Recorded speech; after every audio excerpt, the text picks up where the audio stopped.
The Buccaneers and Commanders start the playoffs where they started the 2024 season, facing off inside Raymond James Stadium. We break it all down next on a Crossover Thursday episode of Locked On Commanders and Locked On Bucs.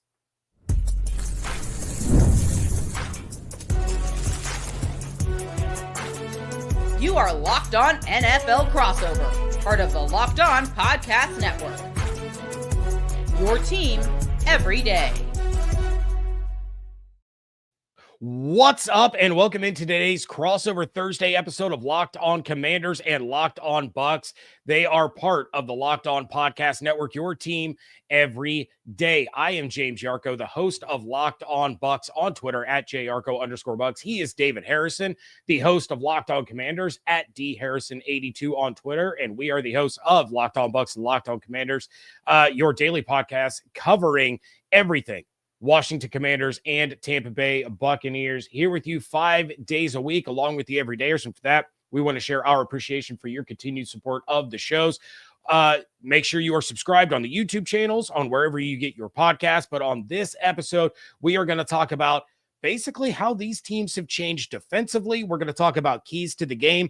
First, we're going to start with how these teams have changed offensively since that week one meeting.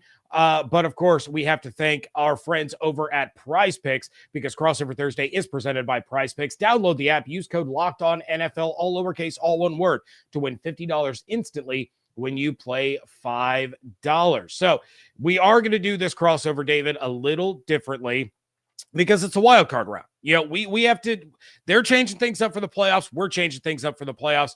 And these two teams met almost 19 weeks ago. So let's discuss kind of how each team is different, starting with the offense. So, David, the Buccaneers offense has done some good things, especially lately. The third thing they've done well is they have gotten Jalen McMillan far more involved in the offense. He had his first career touchdown against the Commanders and then disappeared for like 3 months. And now he has 7 touchdowns in the last 5 games. That matches Jamar Chase as the only wide receiver in the league with at least 7 touchdowns in any 5-game span this season. And over those 5 games, he has 316 yards on 24 receptions. That's an average of a little over 13 yards per reception. The 17 receptions that didn't go for a touchdown, they went for a first down. So he's become a huge part of what the Bucs are doing offensively. And then the second thing, his tight ends have become crucial. Cade Otton set career highs in receptions and yards in back-to-back weeks after the Bucs lost Mike Evans and Chris Godwin. He became the third down guy for Baker, and then he goes down over the last couple of games. Well, Payne Durham reaches the end zone twice, while rookie Devin Culp, who had been inactive for all but 5 games, has 5 receptions in the last 2 games for nearly 90 yards, including 3 receptions on third down. But the biggest thing that has changed about this Buccaneers team since the last time they met with the Commanders is Bucky Irving. He has led all rookies in all-purpose yards, averages 5.5 yards per carry, which is the third best in NFL history for a rookie running back with at least 200 carries. You got Adrian Peterson at 5.7, and then somebody the Commanders fans know really well, Clinton Portis at 5.6, but he's the first Bucs running back since Doug Martin in 2015 to reach 1,000 yards. He finished with over 1,100 yards on 207 carries, 8 touchdowns. He had 8 carries this season of 20 yards or more, and the top running back in the NFL in broken tackles was PFF's most elusive running back in 2024. He just touched the ball 11 times against the Commanders in week 1.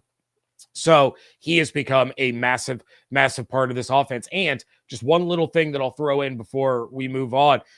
He leads the NFL in yards after contact per rush. So he gets 4.03 yards per carry after contact. That's more than Derrick Henry. That's more than Saquon Barkley. That's more than Josh Jacobs. So Bucky is absolutely a weapon that was not fully developed the first go around that could have a major impact in this game. Yeah, no, I'm glad you put Bucky Irving there at the top of the list first, in the most different thing or whatever, but also last in the conversation, because Bucky Irving is the guy that I'm absolutely terrified from a Commander standpoint in this game. But before we move much further, I gotta give a little shout out to all the Bucs fans in the comments. I see you guys it warms my heart to, even after all this time, to see you guys so excited to see me, because I'm not worth getting that excited over. I'm going to tell my wife how excited you all are, because she's got some improving to do. She needs to live up to you guys. Commanders fans have been great to me these last 3 years covering the Washington Commanders, but don't for a second think that I've forgotten Bucs fans. You guys are the first fan base to embrace me, and I will never forget you for that. So I appreciate all of you. James, when I look at this Buccaneers offense, again, Bucky Irving, terrifying. Mike Evans, Hall of Famer, walking. Jalen McMillan, bona fide, star in the making, I think. But what really interests me has been, the run specifically that Cade Otton made there, towards like the third quarter of the season or so. I talked to Washington Commanders tight end coach David Rye about Cade Otton, and in case you don't know, former Tampa Bay Buccaneers tight end coach David Rye, and he has a lot of great things to say about Cade Otton. So my curiosity comes out there. How have the Buccaneers, how's Liam Cohen really got that tight end position more involved as the course of the season has dragged on?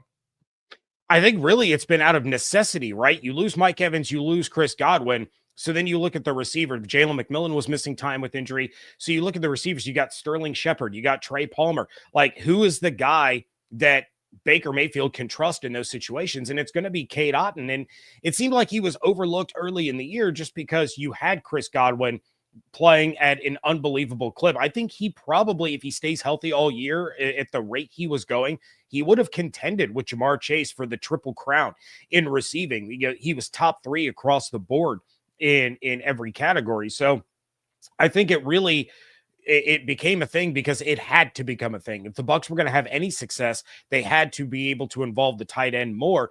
And that just continued to snowball even after Mike came back. And while the Bucs were winning games, and now even without Otton, you have Payne Durham and Devin Culp stepping up. I expect Otton to play on Sunday. I expect him to be a big part. He's still going to go right back to that third down role. Mm-hmm. And for the Washington Commanders, man, they've done some things differently since we last saw each other as well. They're converting better on third downs overall. Only 25% converted third downs in week 1 against this Buccaneers defense. But overall in the season right now, they give it a 45.6 third down conversion rate. That's 6th best in the NFL.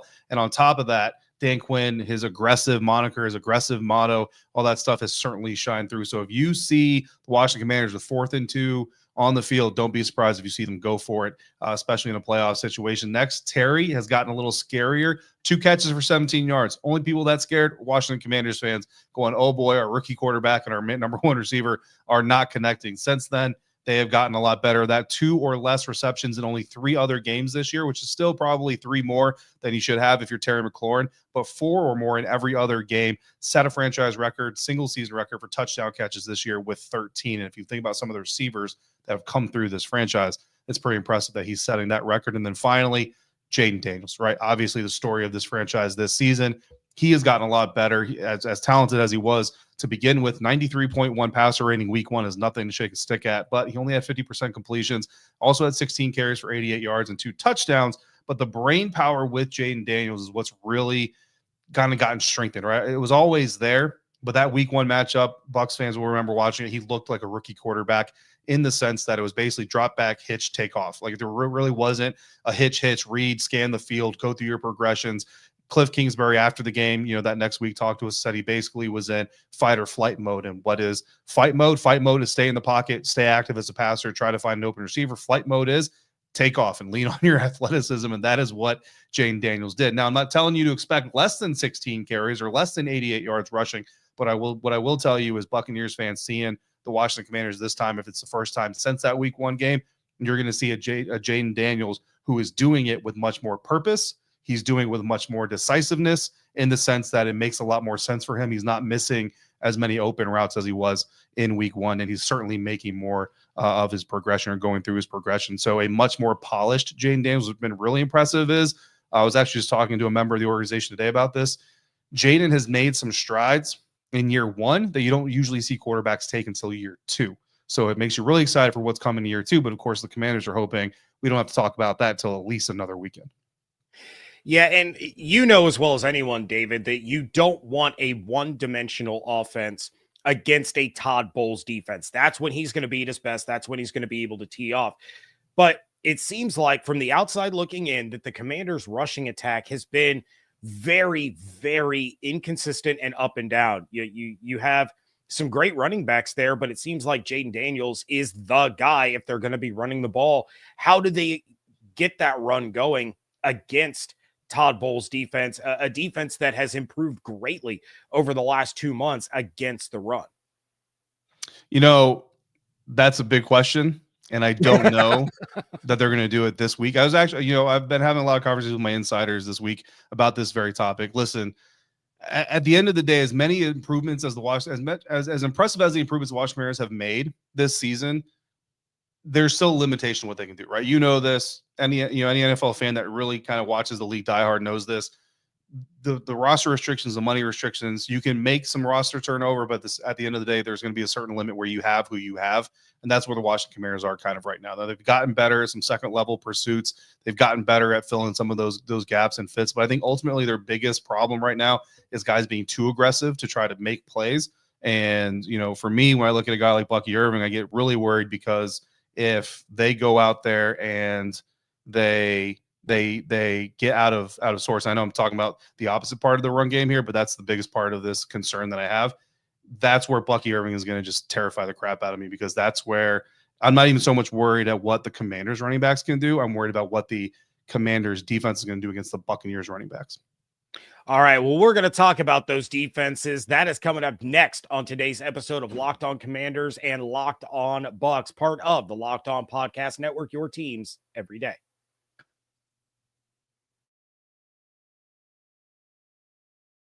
I love going to live events, whether it's sports, music, theater, or comedy. One of my favorite moments was attending the Foo Fighters concert last year. It was an unbelievable show and definitely in my top 5 concerts of all time. But now GameTime has made it even easier to get tickets for your favorite events, whether with their new feature, GameTime Picks. This feature filters out the fluff to show you only incredible deals on great seats, so you don't have to waste time searching through thousands of tickets. Recently, I was looking for tickets to an upcoming concert that I'll be going to in February using the GameTime app. With GameTime Picks, I found amazing deals and could even see the view from my seat before buying.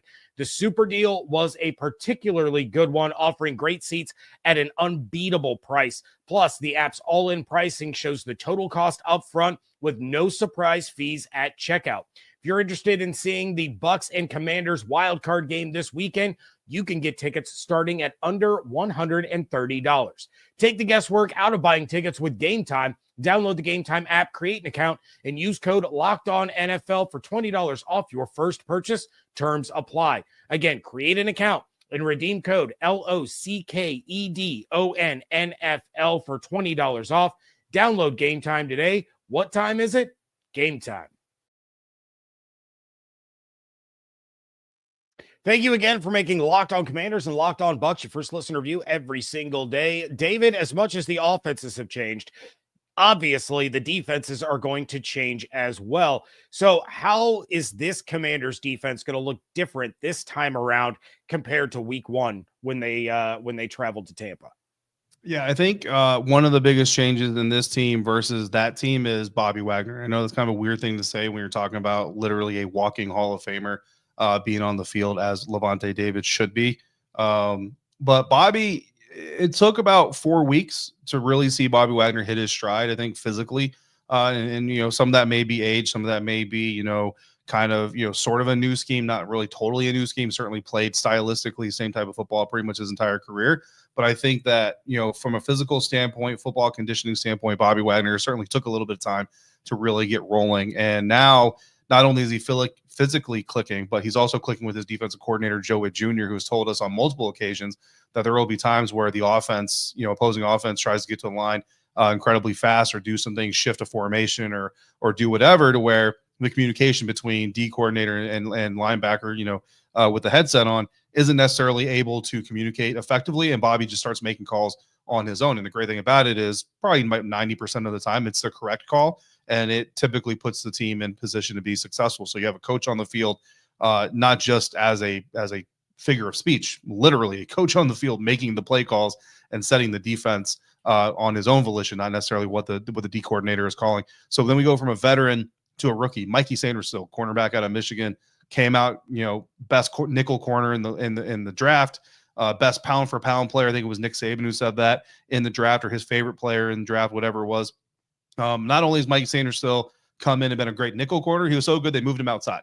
It wasn't against the Tampa Bay Buccaneers, but they eventually moved him outside. He's been there pretty much ever since. Every once in a while, there's an alignment or a shift that the offense makes that pushes him back inside and all that stuff.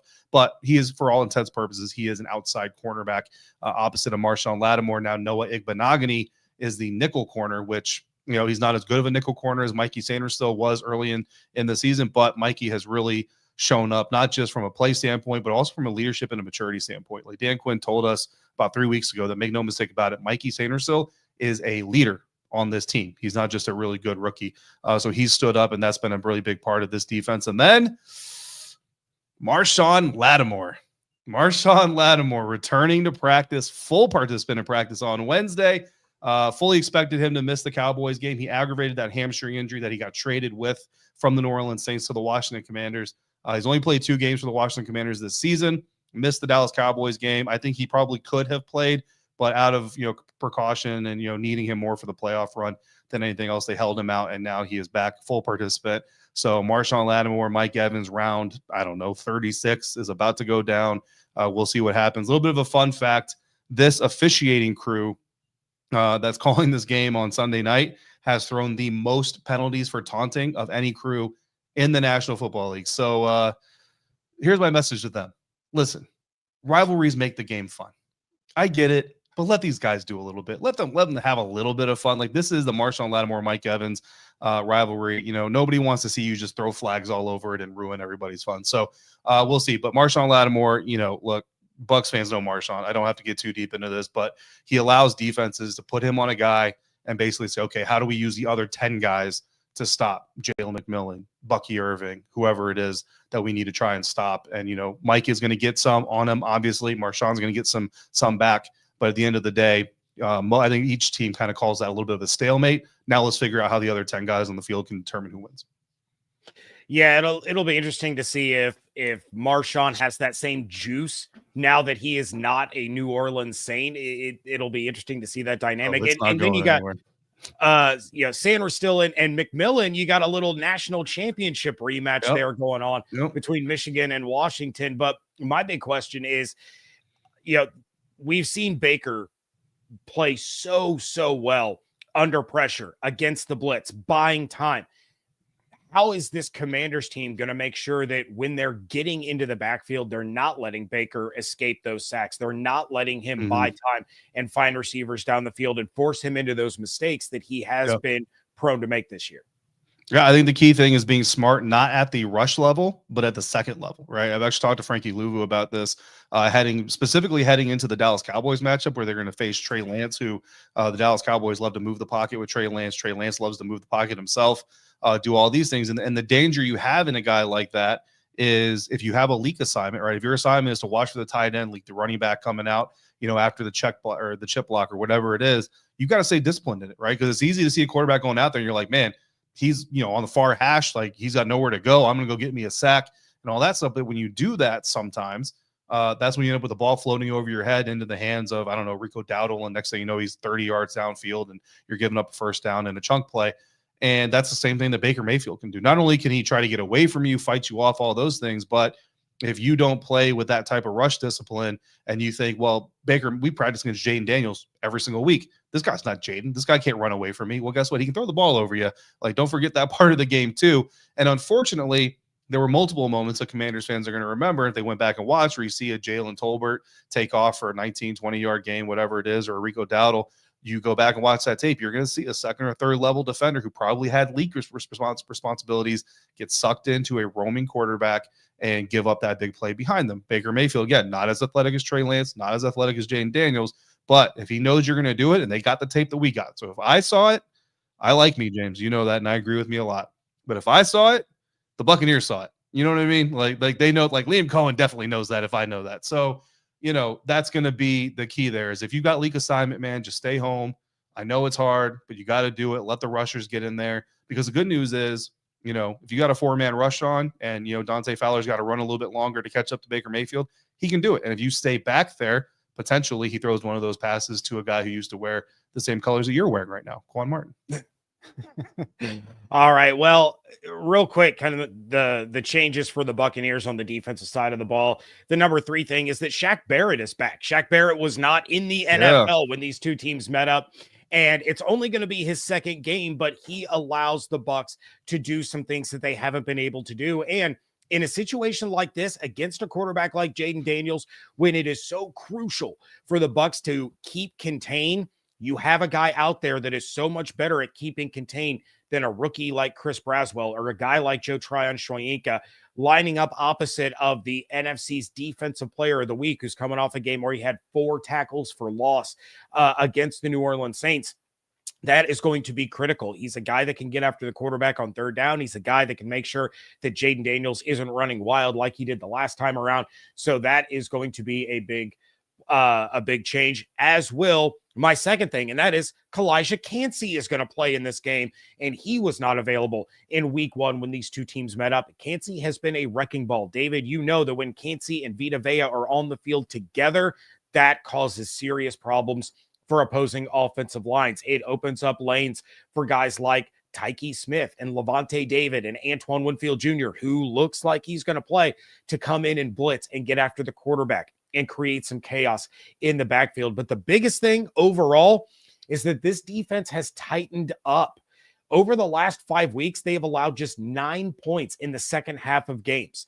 They've gotten off to some slow starts. They've gotten off to some rough starts. But in the second half of games, over the last month plus, allowing just 3 field goals has been huge. They're starting to figure it out at the right time. You have guys that are starting to understand. I said it on the Blitz with Evan Klosky on 10 Tampa Bay. You have guys playing and not thinking. And I think that's a big thing for this defense when you have so much turnover in the secondary, at safety, at corner, and of course at inside linebacker next to Levante David. You had so many guys getting their first legitimate snaps that they really had to learn how to just react instead of think. Yeah. I'm so happy to see Shaq Barrett coming back. That warms my heart. Kalijah Kancey, like you said, is a known stud to me, to you, but for Commanders fans, what is it about the Kalijah Kancey Vita Vea duo up front? What does Todd Bowles do off of that duo that should concern the Washington Commanders pass protection, which has not been at its greatest since, Thanksgiving? I think the big thing is just first and foremost, the attention that they command. You're not blocking Vita Vea one-on-one. That's not happening. So you already have to utilize 2 resources to block Vita Vea. So that gives Kalijah Kancey opportunities to go one-on-one. And then there have been times where, Todd will overload the line of scrimmage, and then all of a sudden Vita Vea or Kalijah Kancey or both are dropping into coverage, and that creates mass confusion among the offensive line. They don't know where they're going. They don't know where they're blocking. They've caught teams, with illegal men downfield because they're trying to get hands on Kancey and Vea, and those guys are dropping back into coverage. Vita Vea had a massive tackle in that Dallas game because he was in coverage. So it just the amount of confusion and chaos and resources that chews up is a huge one. But David, we are going to talk about this more on the other side. We're going to talk about what each team has to do, and we are going to start by answering why could each team lose. That is next on this Crossover Thursday episode of Locked On Commanders and Locked On Bucs. From big upsets to game-winning drives, the NFL playoffs are better with FanDuel, America's #1 sportsbook, because right now, new customers can bet $5 and get $200 in bonus bets guaranteed. That's $200 in bonus bets, win or lose. The FanDuel app gives you everything you need for live bets, same-game parlays, and so much more. And they have so many different ways for you to pick up a W. I love betting on which players are going to score a touchdown and how many points each team is going to score. But you can do player props for yards, receptions, touchdowns. More than that, you can place bets on team points for the game, the half, even a quarter. The Buccaneers are 3-point home favorites against the Commanders with an over-under of 50.5. The Detroit Lions are the favorites to win the Super Bowl at plus 320, while the Bucs are at plus 2,100, and the Commanders are sitting at plus 4,000. Just visit FanDuel.com to join today, and you're going to get started with $200 in bonus bets. That's FanDuel.com. Make this season unforgettable with FanDuel, an official sportsbook partner of the NFL. Wrapping things up here on a crossover Thursday episode of Locked On Commanders and Locked On Bucs. And before we get to what each team must do, let's talk about why could each team lose. I'm going to start this one off. The Buccaneers can lose this game because the defense is still suspect despite improvements. The injuries that they've sustained on the defensive side of the ball have been absolutely insane. I'm not going to go through all of them because it would be an entire episode in and of itself. It looks like Antoine Winfield Jr. is going to be good to go. Jamel Dean, his status is still kind of up in the air. I do lean towards Dean playing. But with that said, the Bucs had to sign Ryan Neal off of the street because they lost all three of their top safeties in a span of 2 weeks. Mike Edwards, who they were able to bring back, he goes down. They lose Jordan Whitehead to a car accident right before the Saints game. Christian Izien has been out. They lost their number 3 outside corner for the season back in that Commanders game. It's been a lot to overcome. And while they have been able to tread water through most of the season, they have been bailed out by the only offense in the playoffs that is top 5 in both passing and rushing. And their inability to cover the middle of the field with second and third stringers and practice squad guys is really concerning in this matchup against guys like Zach Ertz and Zacchaeus and Terry McLaurin. Yeah, for the Washington Commanders side of things, I think it's really interesting because both these teams are kind of fairly similar, especially when you talk about like inconsistencies. And if the Commanders lose a game, it could be because they don't get off to a fast start. The first 9 games this season, they were scoring 16 points per game in the first half of games. In the last 8, they're averaging just 11. So that's a significant point drop off.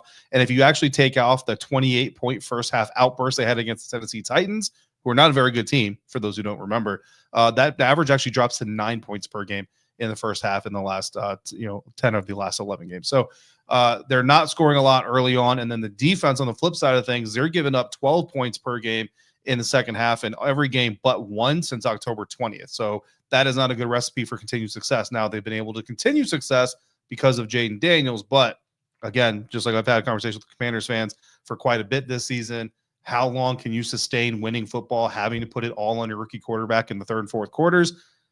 I don't know. We'll see if they can do it another week. Hopefully they don't do it another week. They put together a 60-point performance, 60-minute performance. 60 points would be impressive though too. But I think it's interesting, James, to see how similar these two teams are right now going into the postseason. Yeah, no doubt about it. All right, what does each team have to do to win this game? Before we get to that, this week crossover Thursday episode of Locked On Commanders and Locked On Bucs is brought to you by PrizePicks. Download the PrizePicks app. Use code Locked On NFL to win $50 instantly when you play $5. So, David, you are the away team. I win the toss. I'll defer to you. What are the 3 things that the Commanders need to do in order to get a win on Wild Card Weekend? Hey, man, look, as of late, the Commanders have not been winning coin tosses, even though it's weird. They won like 9 in a row, which was fantastic. And then they've lost like 3 in a row since. So that actually might happen. Number one thing you got to do is stop the Buck, which of course is stop the Bucky. You got to, I don't know if you can stop Bucky Irving, but you just got to hope to contain him. Whatever it is, you got to bring him down. You mentioned yards after contact. Frankie Luvu told me on Wednesday in the locker room, look, we know we got to get to him. We know we got to get to our fits. But not only that, we got to tackle this dude, because if the first guy can't make him miss, there's a good chance the second guy's not going to have a chance. Or the first guy can't bring him down, rather. There's a chance that the second guy's not going to have the opportunity. Number 2, let Jayden loose. Look, as athletic as Jayden is, as impressive as he has been, there have been times, and I'm not necessarily saying that the Commanders have restricted him, but there have been times where Jayden seems to not necessarily want to steer into his athleticism earlier in the game. He kind of waits until it's a little bit later in the game, and sometimes that puts stress on both sides of the ball because there's not a lot of points being scored. So if I'm telling Jayden, saying, look, dude, this is the postseason. This is the time to let it all hang out. If you're not finding your reads early, go ahead and you lean on that athleticism like you need to. And then third, win on first down. Might even be more important than winning on third down, because Dan Quinn is incredibly aggressive. If it's 4th and 3 or less, don't be surprised if you see Dan Quinn go for it. So that means if you can win on first down, make that second down shorter, make that third down shorter. Look, if it's 3rd and 6 and you can get it to 4th and 1, you may go with it. You may go for it if you're this Dan Quinn team. So winning on first down going to be incredibly important this game, especially with that struggling run game offense that you were talking about earlier.